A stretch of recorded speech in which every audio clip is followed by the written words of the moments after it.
Hey there, everybody. Welcome to Eckert & Sons Trading. This is our little segment that we do on memories and memorabilia, kind of sharing some of the fun things that we have hidden away in our closets and hanging up in our hallway in our house. And this is my son, Evan. I'm Eric Eckert. This is my son, Evan. Hi. And today we're going to talk about a Cardinal legend. Not everybody in baseball will know the name of Terry Moore, but he is definitely a Cardinal legend. And back in the 1990s, I had some interactions with Terry Moore and kind of a campaign that was developed around getting him into the Hall of Fame. And so that was kind of an exciting period of my life, getting to know one of these historic ball players from the 1930s and 40s. Just to give you a little rundown on who Terry Moore was, he was a center fielder for the St. Louis Cardinals. Back in the 90s, I think he might have been the last living member of the Gas House Gang, so he started with the Cardinals in the 1930s. He played, I think it was 11 seasons with the Cardinals. Evan wrote some stats down. 11 seasons with the Cardinals, but significantly is that he missed out on 3 seasons because of the war.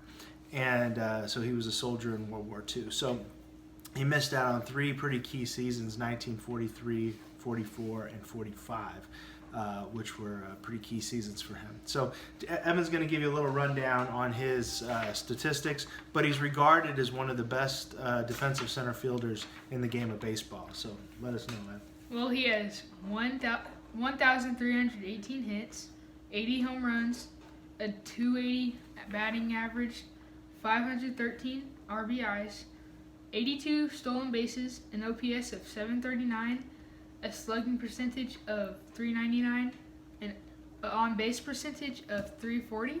He was a 4-time All-Star and a 2-time World Series champion, and he played from 1935 to 1948, but missed 3 seasons because of the war. Then he had a fielding percentage of 985. Now 985, that's a pretty significant fielding percentage. I believe it was higher than Musial, but Musial played double the amount of seasons that Terry Moore did, and it was also higher than Enos Slaughter. And why do I mention Stan Musial and Enos Slaughter? That's because they were considered one of the greatest outfields ever in the history of baseball. Musial, Moore, and Slaughter. Terry Moore played center field, Musial played left field, and Enos Slaughter played right field. Now Musial and Enos Slaughter are both in the Hall of Fame. Terry Moore, unfortunately, did not make it. And so that's what I want to share a little bit about. In the 1990s, the Cardinals, like I said in an earlier video, were celebrating their centennial year. And if you'll notice, even on their yearbook, the key photo here is actually a picture of Enos Slaughter, Terry Moore, and Stan Musial.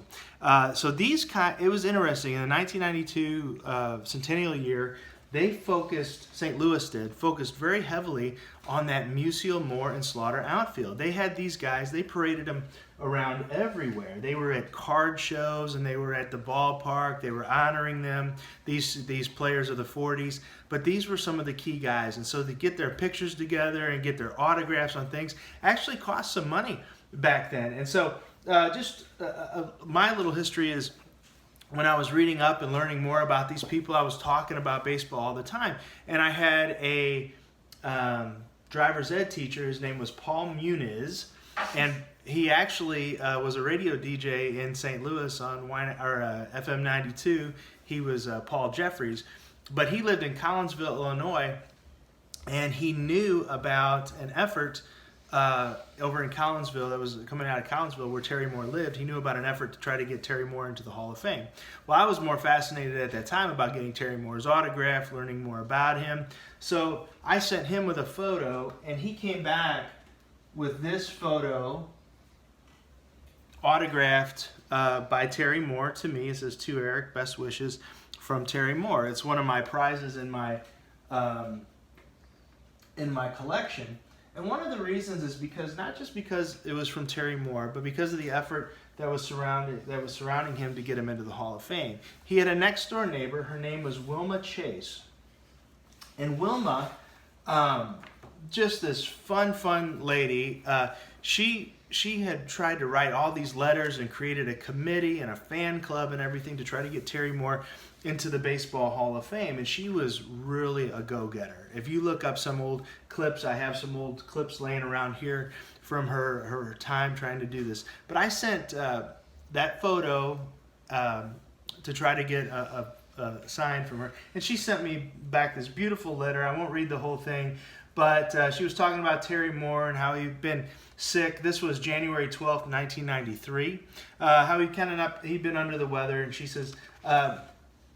said, needless to say, besides not feeling well, he has cabin fever, and he has always been a very active person, always working in the yard or a piece of machinery which needed some work, or so he thought. So I wanted to write you not only to send along the book, but I had a book signed, but I also have included an 8x10 print autographed especially to you, as well as a Terry Moore fan club membership card to tell you that your letter made his day. Now, that was pretty exciting for a 15-year-old kid who was interested in Cardinal baseball to know that I made the day of a Cardinal hero. But the book that she was referring to is this book I've shared earlier. Oops, I'm going to drop something. And he signed the book here on his photo, Terry Moore. But she also references in this letter, I had sent her a letter talking about how I remember at the 1992 Baseball Writers Dinner how Terry Moore and Stan Musial, who were just total class acts, they sat around and signed everybody's autograph who was at this Baseball Writers Dinner, okay? And I have that ball from that dinner. In 1992, they were celebrating the 82 World Series, the 1942 World Series. So they had all these players here, and I have a lot of Cardinal greats on this ball. Here's Musial from that night, but also here's Terry Moore. And he and Stan Musial sat there and signed autograph after autograph that night. It was so special. Joe Garagiola did not, and I have another story about that sometime, but I digress. But she referenced the Terry Moore fan club. So I am official. I was an official card-carrying member of the Terry Moore fan club. If you open it up, there's a picture of Terry. There's my name, officially signed card, Terry Moore and Wilma Chase here. So kind of fun. Are you a member of any fan club right now? No. Okay. There's not around. I don't know that they have them around anymore like that, okay? But what's interesting was Wilma, she would also collect testimonials from older players and have letter writing campaigns to this Veterans Committee of the Baseball Hall of Fame trying to get Terry Moore into the Hall of Fame. She did well. I'm a PR guy now, a former journalist. She did well in generating a lot of press for him. She went out, she called newspapers, she called reporters, and she got on TV, and she did all this stuff. And Terry was very low-key. He didn't want to put his name out there. He was a little nervous about that.